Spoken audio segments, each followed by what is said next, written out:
Selam, sana bir sorum var. Çocukları, gelecek nesilleri korumak için, onlara daha iyi bir dünya bırakmak için aldığımız kararlar aslında onlara en çok zarar veren kararlar olabilir mi? Bu soru üzerine düşünüyorum yakın zamanda ve felsefeci Derek Parfit buna evet diyor. Evet, onları daha iyi bir dünya bırakmak için, gelecek nesilleri düşünmek için aldığımız kararlar aslında tam tersi bir etkiye neden olabilir diyor. Ancak benim çocuk yogası matındaki gözlemlerim bunun tam tersini hissettirdi bana. Biraz bundan bahsetmek istiyorum. Yani neyden bahsedeceğim? Kuşaklar arası adalet, insanların bizim günümüzden gelecek kuşaklara bakışımız veya geçmiş kuşaklara bakışımız ve bu aradaki dengeyi nasıl kurduğumuzdan bahsetmek istiyorum biraz. Öncelikle kanalıma hoş geldiniz. Ben Beste. Transform Akademi'de ekolojik ekonomi, bedensel pratikler, koşu, fasyal yoga üzerine çeşitli bilgiler paylaşıyorum. Bazen yürürken bir felsefi sohbet, bazen de bedensel bir pratikte bana eşlik ediyorsunuz bu kanalda. Evet, belki diyebilirsiniz ki çocuk yogasına nereden bağladın kuşaklar arası adaleti? Şöyle ki bildiğiniz üzere yoga eğitmeniyim aynı zamanda ve yakın zamanda Sema Alevcan Hoca'dan çocuk yogası eğitimi de aldım ve bu eğitim benim için çok önemliydi. Merak içinde daldığım bir alanda aslında. Karşıma neyin çıkacağını bilmeden merakla daldığım bir alan. Ve kuşaklar arası adalete gerçekten bu yönden, bedensel yönden bakabileceğim benim de aklıma gelmezdi. Ancak şöyle bir şey var. Çocuk yogasını Sema hocamın kavramsallaştırması, yani ilk söylediği cümlelerden bir tanesi çocuk yogası ile ilgili. Çocuklara, gelecek nesillere iyi bir dünya bırakmak için yogadan faydalanmak ve bu cümle bende hep yer edindi. Evet, gelecek nesillere iyi bir dünya bırakmak, ekolojik ekonomide benim ilgilendiğim çevre konularında da hep bir yeri var. Gelecek nesillere iyi bir dünya bırakmanın çevre adaleti konusunda da bir yeri var. Ve bunu kullanırken bir sürü araca sahip olduğumuz, yoganın da bu araçlardan bir tanesi olduğu şeklinde bir çerçeveleme vardı eğitimde ve çok değişik eğitmenlerden eğitim aldık.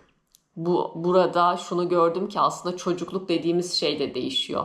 Benim yaşadığım çocukluk 90'larda aslında günümüzdeki çocukluk değil ve bunu çocuklarla çalışıyorsanız bunu yakından takip etmeniz ve kendinizi her şeyden önce açık tutmanız gerekiyor. Aslında kuşaklar arası bir köprü olabilecek bir şey. Burada yoganın devreye girmesi benim için çok anlamlı. Çünkü aslında bedeninizi de açıyorsunuz oraya. Yani bedensel bir pratik.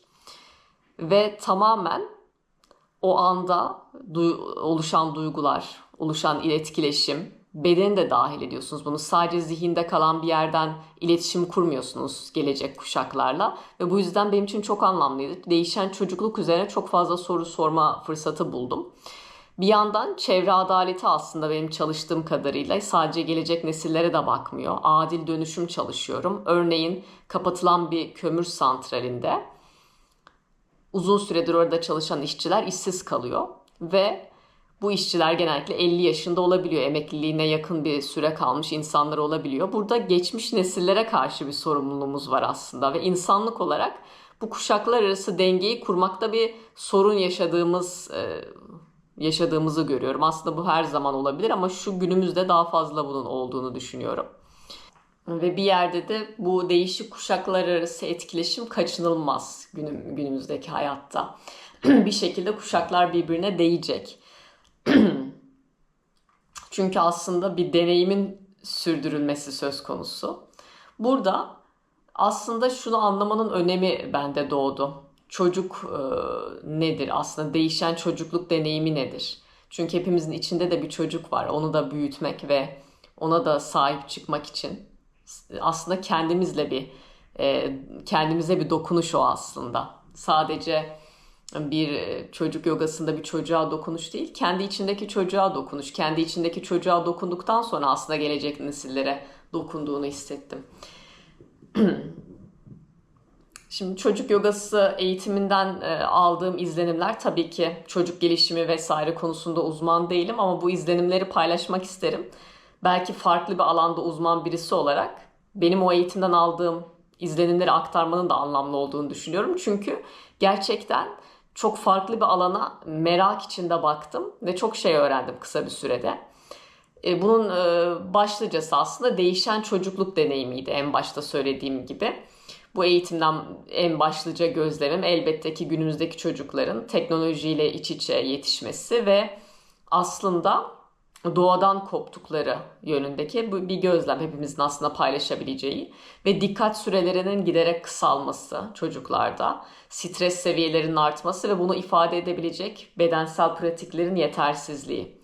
Aslında mindfulness ve nefes pratiklerinin yetersizliği ve buna dair duyulan ihtiyaca dair, işte çocuklarda duyu bütünlemesine dair duyulan ihtiyaç ve yoganın araçlarının aslında onlara bunu sağlayabileceği. En temelde çünkü aslında biz çevremizle bağlantı kurmak isteriz. Etrafımızdaki bireylerle bağlantı, dostlarımızla bağlantı ve bunları algılamak isteriz. Duyumsamak isteriz. Ancak teknolojiye olan bu bağımlılığımız bizi bundan biraz alıkoyuyor. Teknolojiye o kadar bağımlılaşıyoruz ki doğadan kopuyoruz. Yaşadığımız şehirler de bunu destekliyor. Ve bir nefes almaya özlem çeker hale geliyoruz. Aslında çocuk yogası burada şu perspektiften bakıyor. Evet, çocuklara bu alanı açalım ki gelecekte veya aslında şimdiden başlayarak kendilerine daha huzurlu bir yaşam kursunlar. Bu gücü onlara verelim. Tabii ki de yoga sadece bunlardan bir tanesi. Milyonlarca başka alan var. Edebiyat, sanat, spor gibi bir sürü şey var. Ama tabii yoga bir felsefe olduğu için de bunu felsefi olarak inceleme fırsatımız da oldu. Çocukluk neden bu kadar değişti? Örneğin şimdi kendi çocukluğunu düşün. Ne zaman çocukluğunu yaşadın? 80'lerde mi, 90'larda mı, 2000'lerde mi? Şu an 2020'lerdeyiz. Çok farklı zamanlar. Teknoloji artık hızla büyüyor ve 2000'lerden sonra aslında çok büyük bir büyüme var. Mesela benim çocukluğumla kardeşimin çocukluğu arasında bence dağlar kadar fark var. Ben 90'larda yaşadım, o 2000'lerde. Bu aradaki yani bir 10 yıl bile çok fark ediyor ama artık bir yıl 10 yıl olmuş durumda teknolojik ilerleme anlamında bakarsak. Geçmiş kuşakların çocukluk deneyimiyle bugün kuşakların çocukluk deneyimi çok farklı ve bu da tabii daha iyi bir dünya sorusunu da gündeme getiriyor. Daha iyi bir dünya nedir? Hangi kuşak için daha iyi bir dünya? Sonuçta şu andaki teknolojinin ürettiği bir kuşak var ve bu kuşak için iyi olan dünyayı biz bir önceki teknolojinin ürünleri olarak söyleyebilme hakkına sahip miyiz? Bu gerçekten önemli bir konu aslında ve kuşaklar arası adalet konusunun da ana sorusu. Bir taraftan da oyun kavramı da değişiyor. Çocuklar bilirsiniz oyun oynar ve oyun çok merkezi bir yerdedir. Çocuk yogasında da sürekli oyun kavramına çok büyük bir özen göstermiştik. Çünkü oyun aslında çocuğun dünyayı kavradığı şey. Dünyayla etkileşim kurduğu şey. Ve oyun çocuğun merkezinde ama gelişen teknolojiyle birlikte tabii daha çok teknoloji odaklı oyunlar söz konusu. Evet, gelecek nesillere aslında daha iyi bir dünya sunma ihtiyacı ve buna dair bir motivasyon, çevre adaletinin de aslında temel motivasyonlarından biri benim üzerinde çalıştığım alan, çevre adaleti. Ve çevre adaletinde benim odaklandığım şey aslında adil dönüşüm. Mesela yeni teknolojiler geliyor. Enerji üretimine dair yeni teknolojiler geliyor. Artık eskisi gibi kömüre bağımlı bir teknoloji kullanmak zorunda değiliz. Yenilenebilir enerji kullanabiliriz. Evet, güzel. Ama bu sefer de yıllarını o kömür santrallerine vermiş işçilerin işsiz kalma durumu veya belki o sosyal çevrelerinden kendilerini yıllarca ait hissettikleri, kendilerini ifade ettikleri çevrelerden geri kalma durumları söz konusu oluyor. Adil dönüşüm aslında buna referans veren bir alan. Bir nevi evet çevre adaleti ama gelecek nesillerden çok geçmiş nesillere de odaklanan bir şey. Biz kömürden çıkarak aslında gelecek nesilleri düşünüyoruz. Çünkü diyoruz ki kömür santralleri böyle devam ederse gelecek nesillere temiz bir çevre kalmayacak. Evet. Ama şu anda biz geçmiş nesillere yani şu anda yaşlı nesillere veya emekli olması yakın nesillere iyi bir dünya bırakabilmiş miyiz veya şu anda iyi bir dünya var mı? Evet, bu soru beni aslında meşgul ediyordu uzun bir zaman. Yani orada bir denge kurulması lazım sanki geçmiş ve gelecek nesillerle. Odağımız ne tamamen gelecek olmalı ne tamamen geçmiş olmalı. Aslında odağımız şimdi olursa her şeyin daha iyi olabileceğine inanmaya başladım. Özellikle bu bedensel pratikler beni bu noktaya getirdi birazcık da. Peki videonun en başlangıcında söylediğim Derek Parfit'in, felsefeci Derek Parfit'ten neden bahsettim? Buna da gelmek istiyorum en sonunda. Çünkü kuşaklar arası adalet dendiğinde felsefede aslında Derek Parfit burada önde giden bir paradoks ortaya atmıştır aslında. Çok bilinen bir paradoks ortaya atmıştır. Bu paradoks non-identity paradoks diye biliniyor. Şöyle çevirebilirim, varlık ya da kimliksizlik paradoksu. Şunu söylüyor aslında, gelecekteki bireylere dair bir paradoks. Yani bizim eylemlerimiz gelecekte var olacak bireyleri şekillendiriyor. Değil mi? Bunu hiçbirimiz reddedemeyiz. Örneğin insanlık olarak dünyanın bir kısmını çölleştirdiğimizde belki o bölgede bir insan doğmayacak. Ve eğer çölleştirmeseydik o bölgeyi, o bölgede insanlar doğmaya devam edecekti, yaşamaya devam edecekti. Ve bu alternatif evrende doğmuş olan insanların karakterleri bizden çok farklı olacaktı veya belki şu gelecekte başka bir alternatif evrende doğmuş olan insanlardan çok daha farklı olacaklardı. İşte buna dair bir paradoks, aslında çok basit bir şey. Yani şunu söylüyor, küçük bir değişim bile şu anda yaptığımız gelecekte doğan veya doğması mümkün insanları etkiliyor. Varlık sorunu, yani gelecekteki insanların varlığını etkiliyor. Dolayısıyla diyor, bizim gelecek nesillere karşı bir sorumluluğumuz söz konusu olamaz bu paradoksa göre. Çünkü aslında bizim sayemizde varlar demeye getiriyor bir yerde. Biz olmasaydık, biz bu kötülükleri, bu çevre kirliliğini yapmasaydık, gelecek nesilde belki 1000 yıl sonra doğan bir nesil aslında ona adapte olarak veya o koşullarda dünyaya geliyor. Orada doğan bir birey mesela belki o koşula çok iyi adapte olduğu için dünyaya geldi. Ben bu kirliliği yapmasaydım gelecek nesildeki o birey doğmazdı gibi bir ilginç bir paradoks. Çok basit aslında ve basitliğinden aslında kaynaklanıyor ne kadar yanlış oldu bence. Bazen basit şeylerle bir şeyi anlatmak çok iyidir. Çok da güzel bir şekilde anlatabilirsin basite indirgeyerek. Hani en net doğrular basit bir şekilde ifade edilebiliyor büyük çoğunlukla ama bazen de o kadar basite indirgeniyor ki bu basitlik mesela beni rahatsız ediyor. Burada nasıl bir insan kavramından bahsediyor bu felsefede? Yani gelecek nesillere fayda sağlamaya tamamen karşı vesaire değil zaten ama nasıl bir insanlık kavramından bahsediyor? Benim neslimle, yani bir kolektif kimlikten tamamen uzaklaşmış bir insan kavramından bahsediyor. Bir süreklilik yok. Sürekliliği göz ardı ediyor. Halbuki ne dedim? Bir çocuk nesli, aramızdaki teknoloji arasında dağlar kadar fark var. Benim yetiştiğim çocuklukla onun yetiştiği çocukluk arasında. Veya benden büyük nesiller. Dünya başka bir yöne giderken bütün dezavantajlarını yaşayan dünyanın o nesiller, emekliler, ülkemizdeki emekliler mesela çevre faktörlerinin dışında da aslında hani ekonomik olarak çok kırılgan bir yapı aslında ülkemizdeki emeklileri de düşünürsek. Bütün bu nesiller arasında bir bağ var, bir süreklilik var.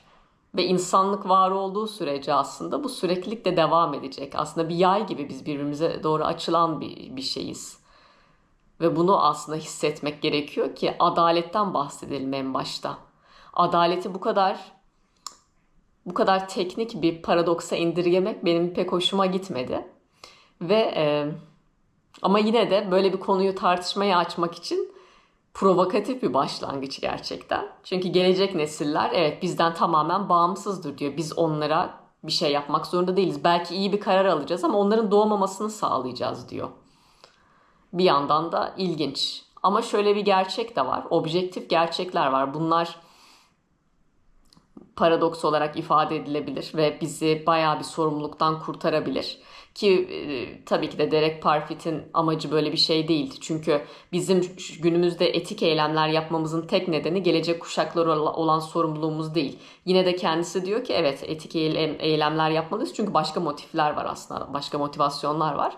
Ama yine de bu paradoksun çok daha derin bir şey olduğunu düşünüyorum. Çünkü kesinlikle bizim bir bağlantımız var. Evet, bu filozof da aslında tamamen sorumluluktan kaçma niyetiyle böyle bir paradoks ortaya atmış değil. Ve paradoksların şöyle bir güzel yanı var aslında. Daha başka şeyleri düşünmek için bize bir kapı açıyorlar. Ben şunu düşündüm örneğin, gelecek nesillerle diyelim ki gerçekten hiçbir bağlantımız yok ve gelecek nesiller ben olmasaydım, ben bu kötü kararları almasaydım gelecek nesiller olmayacaktı diyelim ki.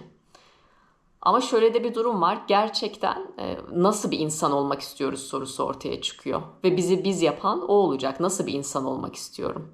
Nasıl bir dünya öngörüyorum? Ve bu gerçekten de objektif temelleri olan aslında subjektif bir soru ama objektif de temellendirebileceğimiz bir soru. Şöyle ki nasıl bir dünya istiyorum? Sevgiyle birbirimize bağlı ve daha huzurlu bir dünya istiyorum.